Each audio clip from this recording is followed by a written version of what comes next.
안녕하세요. 허르필수 말씀 충전 하필큐티 조종환입니다. 오늘 함께 나눌 하나님 말씀은 열왕기하 13장 1절에서 13절까지 말씀입니다. 유다왕 아하시아의 아들 요아스 왕 제23년에 예후의 아들 여호아하스가 이스라엘을 다스리는 왕이 되어서 사마리아에서 17해 동안을 다스렸다, 이렇게 이야기합니다. 그런데 주님 보시기에 이 여호아하스도 악한 행동을 했고 이스라엘로 죄를 짓게 한 느밧의 아들 여로보암의 죄를 따라가서 그 길에서 돌아서지 않았다, 이렇게 보고요. 그래서 주님께서 이스라엘에게 진노하셔서 시리아의 하사엘 왕의 손에 그들을 넘기시고 계속해서 하사엘의 아들 베나닷 손에 넘기셨다, 이렇게 되어 있습니다. 지금 예후의 아들 여호아하스가 등장하고 하사엘의 아들 베나닷이 등장하는 것을 보게 되죠. 그래서 이 시대가 변하고 있음을 우리에게 보여주고 있습니다. 여기에서 이 예후와 하사엘이 엘리야에 의해서 기름 부음 받은 자들이라는 사실을 생각을 했을 때에 지금 이 시대가 변하고 마지막 한 사람, 이 기름 부은 한 사람, 이 엘리사가 떠오르게 되는 것 같습니다. 강력한 개혁과 이 아합의 세력을 없앴던 예후의 아들 여호아하스는 이 사마리아에서 27년을 다스리는 동안 악한 행동을 합니다. 이것은 어떻게 보면 이제 이 사사기의 어떤 내용들과 비슷한 방식으로 흘러간다라는 생각이 드는데요. 이스라엘을 하나님께서 구원하시지만 이스라엘은 반역하고 이 반역에 대한 하나님의 심판이 일어나고 심판에 대한 호소, 그리고 하나님의 구원하심, 이런 장면이 오늘 본문에서도 다시 등장하는 것 같은 그런 느낌이 듭니다. 하나님께서 기름 부음 그 예후를 통하여서 아합의 가문을 멸망시키셨는데 이제 새로운 왕이 등장하고 하나님을 반역하고 또다시 이 이방 나라로 인하여서 괴로움 당하는 그런 모습을 우리가 읽게 되는 거죠.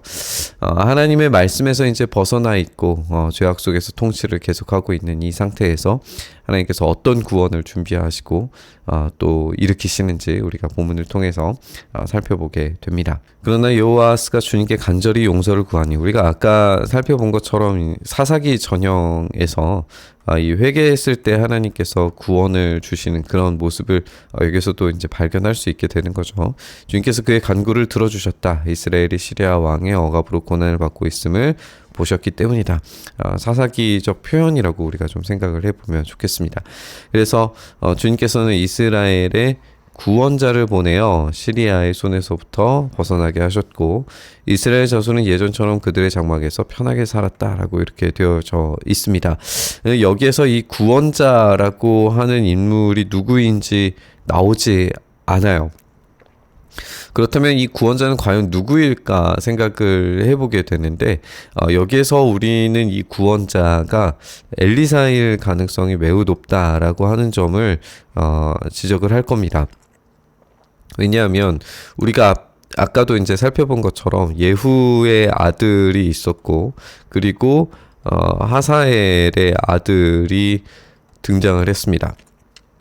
그렇다면 이 기름 부음 받은 자들에 대한 어떤 이 이름이 등장하고 있는데 이 본문에서 엘리사만 아직 이제 그 후계가 정해지지 않았잖아요. 그래서 이 후계가 정해져 있지 않은 상태에서 활동하고 있는 엘리사의 이름을 여기에서 이제 등장시키는 것이 시대적 변화와 이제 맞지 않는 것처럼 느껴질 수도 있을 것 같아요.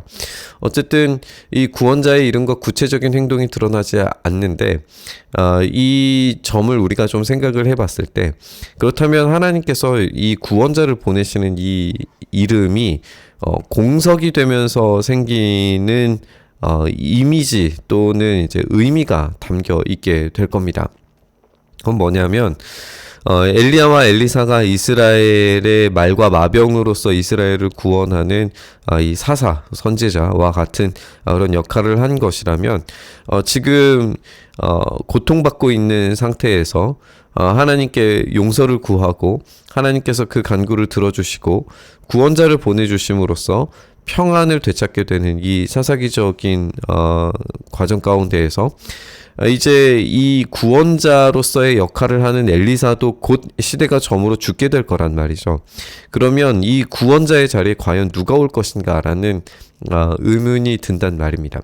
그럼 여기에서 이 구원자가 오면 이 모든 억압과 이 이방 세력의 고통에서 얼마든지 구해질 수 있다라고 하는 희망이 생기게 되겠죠. 그러니까 이 구원자의 빈칸을 공석을 둠으로써 이 구원자의 누구라도 하나님께서 보내시면 된다라고 하는 이야기를 우리에게 들려주고 있는 것 같습니다.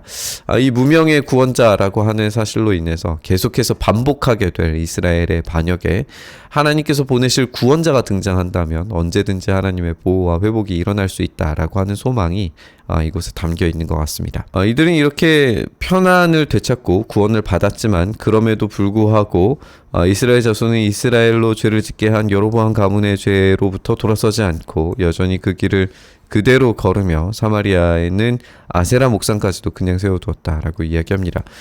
시리아 왕이 여호아스의 군대를 공격해서 타작마당에 먼지같이 만들었기 때문에 여호아스에게는 겨우 기마병 50과 병거 10대와 보병 10,000명만이 남았다 이렇게 이야기합니다. 여호아스의 나머지 행적과 그 모든 일과 그가 누린 권세는 이스라엘 왕 역대지략에 기록되어 있다. 여호아스가 죽으니 사마리아 안장하고 여호아스가 그의 뒤를 이어서 왕이 되었다라고 이렇게 소개를 합니다. 예후와 이 여호아스의 경우에는 국가적인 어떤 정치 기반이 안정화시키는데 상당한 노력이 들어갔던 걸로 보여요.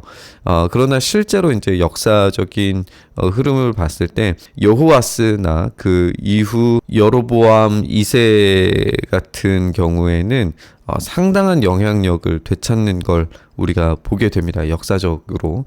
그러니까 이 안정화되어져 가는 과정 가운데서 하나님께서 이 구원자를 보내셨고 이 구원자를 통하여서 이 이스라엘의 번영과 평화가 어떻게 이루어졌는가에 대한 것도 우리가 생각을 해볼 수 있어요. 그래서 우리가 이제 계속 읽어지는 본문에서 여호아스와 엘리사 이야기를 함께 살펴보겠지만 엘리사가 죽어가는 과정에서 이 여호아스에게 약속하는 하나님의 약속이 결국에는 이 번영으로 이어졌다라고 하는 걸 우리가 읽게 될 겁니다. 유다의 요아스 왕 제37년에 여호아스의 아들 여호아스가 이스라엘의 왕이 되어서 사마리아에서 16해 동안 다스리게 됩니다. 주님 보시기에 악을 행했고 이스라엘의 죄를 짓게 한 느밧의 아들 여로보암의 모든 죄로부터 돌아서지 않고 그 길을 그대로 걷습니다. 요아스의 나머지 행적과 그가 한 모든 일, 또 그가 유다 왕 아마샤와 싸운 용맹은 이스라엘 왕 역대지략에 기록되어 있다라고 이야기하고 여호아스를 굉장히 간략하게 소개하는 것을 보게 됩니다. 이제 공식 문장으로 마치게 돼요. 근데 이어지는 이 엘리사의 죽음 이야기에서 여호아스가 다시 이제 등장하게 되고 또 아마샤와의 전쟁 가운데에서 여호아스의 어록들이 이제 다시 재등장하는 것을 우리가 보게 될 겁니다. 그러니까 오늘 읽은 본문 가운데에서는 여전히 하나님 앞에 악을 행하는 이스라엘을 우리가 보게 되고 이 악을 통하여서 하나님께서 징계하시는 것을 우리가 봤는데 여기에서 이 징계 가운데에서 회개와 그리고 구원이 어떤 방식으로 이루어지는지, 그러나 그럼에도 불구하고 여전히 구원받은 평안받은 백성들이 악을 향하여서 가고 있다라고 하는 걸 우리가 보게 됩니다.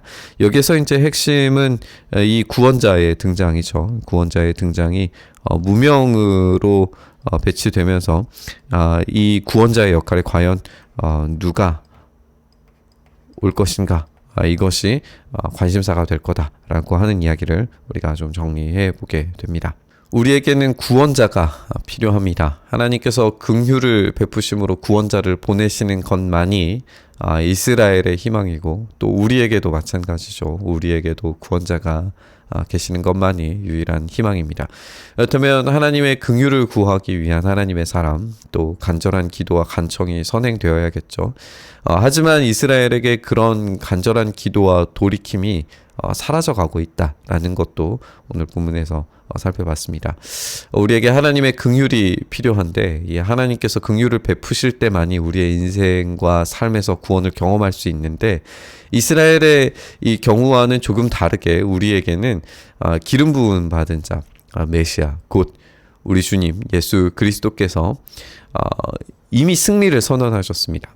이스라엘은 저 빈칸의 메시아를 갈구하면서 누가 올 것인가를 간절히 고대하고 소망하면서 이 포로기 사람들은 이 글을 읽으면서 분명히 엘리사라는 것을 알고 있었겠지만 거기에 엘리사를 두는 게 아니라 우리에게도 이 구원자가 오면 된다라고 하는 그런 희망을 담았을 거예요. 그런데 우리에게는 예수님께서 이 빈칸의 메시아가 이미 존재하기 때문에 우리가 그분의 다스리심을 받는다면 우리는 더 이상 이스라엘 사람들처럼 걱정하지 않아도 되는 거죠.